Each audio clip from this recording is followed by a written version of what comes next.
Seperti yang kita tahu, semua planet dalam tata surya kita mengorbit matahari dan menciptakan keteraturan. Tapi coba tebak, ada dua planet yang bisa saling bertabrakan dan menimbulkan bencana kosmik. Inilah Neptunus, planet terjauh dalam tata surya kita.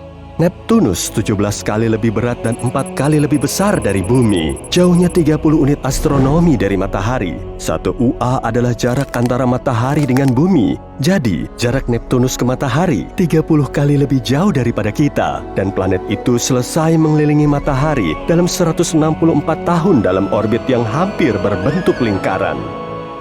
Neptunus dingin, tenang, dan stabil. Tapi ada satu planet yang bisa merusak keseimbangan ini, Pluto. Pluto adalah planet kata yang tertutup oleh batuan dan es. Pluto 6 kali lebih ringan dan 3 kali lebih kecil dibanding bulan.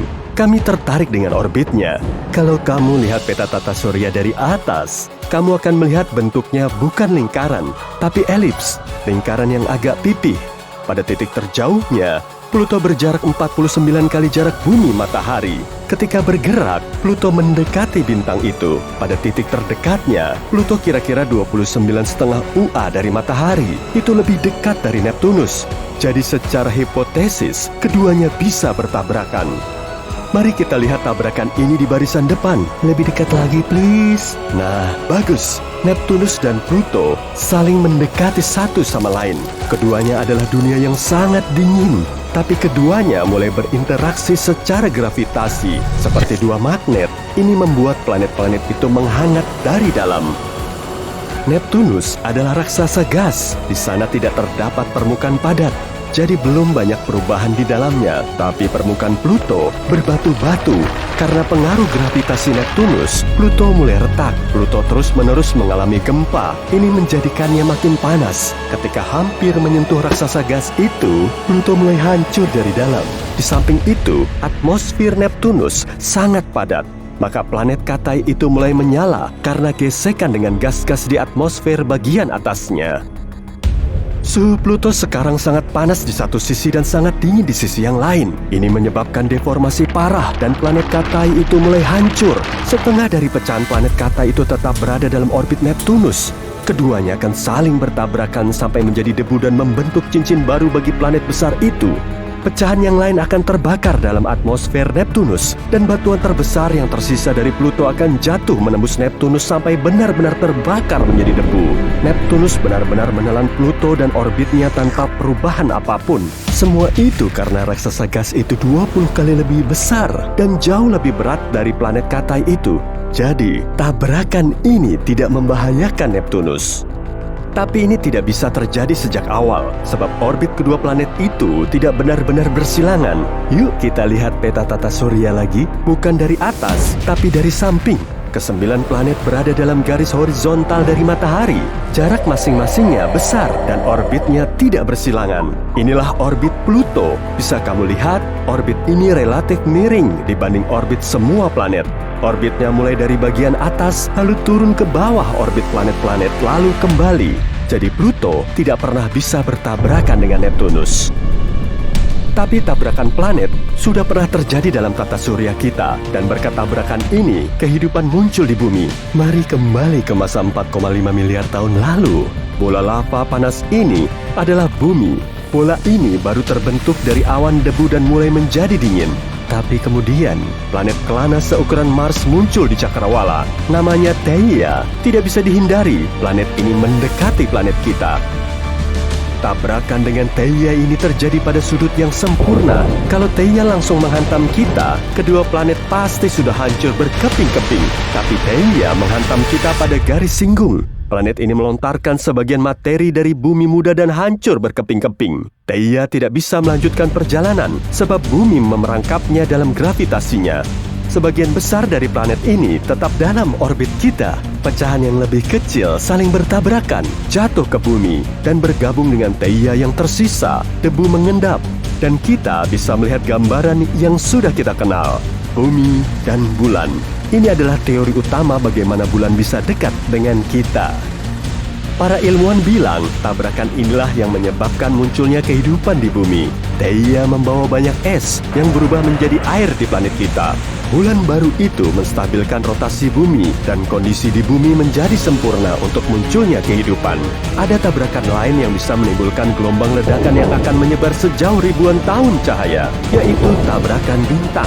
Ini biasanya terjadi dalam sistem biner dengan sebuah katai putih dan bintang biasa seperti matahari kita.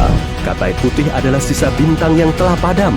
Ketika makin mendekat, keduanya mulai saling mengitari dalam bentuk tarian spiral. Katai putih menarik turun lapisan atas bintang yang lebih besar itu. Plasma panas dan debu bintang ini membentuk piringan bercahaya. Kedua bintang makin mendekat. Ketika akhirnya bergabung, peristiwa ini menimbulkan reaksi berantai dalam inti bintang yang panas itu. Massa materi terlalu keras menekan inti bintang. Ini menyebabkan bagian dalam dari kedua bintang itu makin memanas, lalu mengembang, membentuk supernova. Ini adalah salah satu kejadian paling terang di alam semesta. Cahaya ledakan itu bisa dilihat dari jarak ratusan tahun cahaya. Pemandangan spektakuler lain adalah tabrakan bintang dengan lubang hitam. Lubang hitam adalah objek terberat di alam semesta, dan gravitasinya luar biasa kuat. Jadi ketika sebuah bintang dan lubang hitam mendekat, lubang hitam mulai memakan materi ringan dari bintang itu. Plasma panas yang seperti spaghetti menuju jantung kehampaan hitam itu. Bagi seorang pengamat, plasma ini sepertinya menetap di ujung lubang hitam. Bagian ini disebut horizon peristiwa. Masalahnya, waktu jauh lebih lambat di dekat objek seberat itu.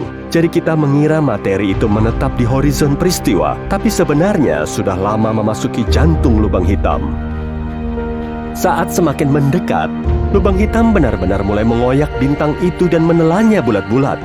Pada titik ini, lubang hitam melontarkan sekitar setengah massa bintang dalam bentuk pancaran energi langsung dari pusatnya yang hitam. Setengah massa bintang yang lain menjadi mangsa objek hitam itu. Kita tahu ada banyak lubang hitam di alam semesta. Yang paling berat biasanya berlokasi di pusat galaksi. Beratnya bisa jutaan kali berat matahari kita. Tapi, apa yang akan terjadi jika dua lubang hitam saling bertabrakan?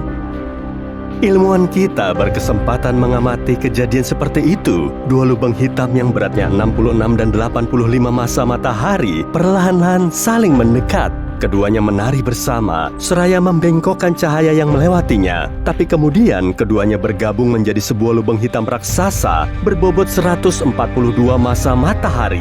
Pada detik yang sama, lubang hitam baru itu melepaskan gelombang gravitasi ke ruang angkasa dengan energi sebesar 9 massa matahari.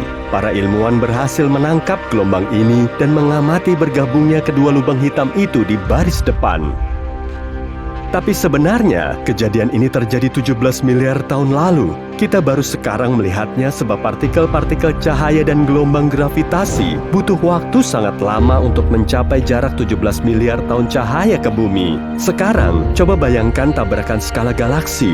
Ini adalah tabrakan antara Bima Sakti dengan Andromeda. Ini akan terjadi dalam 4,5 miliar tahun. Jadi jangan kemana-mana ya. Bima Sakti memiliki sekitar 100 miliar bintang dan Andromeda punya sekitar 1 triliun. Ketika saling mendekati, kedua galaksi ini akan saling mengitari satu sama lain beberapa kali. Pada saat itu, beberapa bintang mungkin dilepaskan seperti ketapel. Lalu, Bima Sakti dengan Andromeda akan mulai bergabung. Perkiraan pertama di sini adalah tata surya kita akan bertabrakan dengan sistem bintang lain dari Andromeda. Dalam hal ini, akan terjadi tabrakan bintang dan ada supernova setelah itu. Dunia kita akan hancur. Opsi lain adalah matahari akan dilontarkan ke ruang gelap. Dalam hal ini, kita mungkin tidak akan melihat perbedaannya. Yang kita lihat di bumi cuma langit berbintang yang lambat laun menghilang, karena tata surya kita akan melayang melalui ruang gelap yang jauh dari galaksi asal kita. Tapi skenario paling mungkin adalah ketika kedua galaksi bergabung. Peristiwa itu sama sekali tidak menyakitkan bagi kita. Faktanya, ruang angkasa sangat luas dan ada ruang untuk semua bintang dari kedua galaksi. Satu-satunya perbedaan adalah kita akan melihat banyak bintang baru di langit malam. Juga piring terbang dari Andromeda. Enggak ding. Tapi yang harus kita khawatirkan bukan tabrakan antar galaksi, melainkan matahari kita.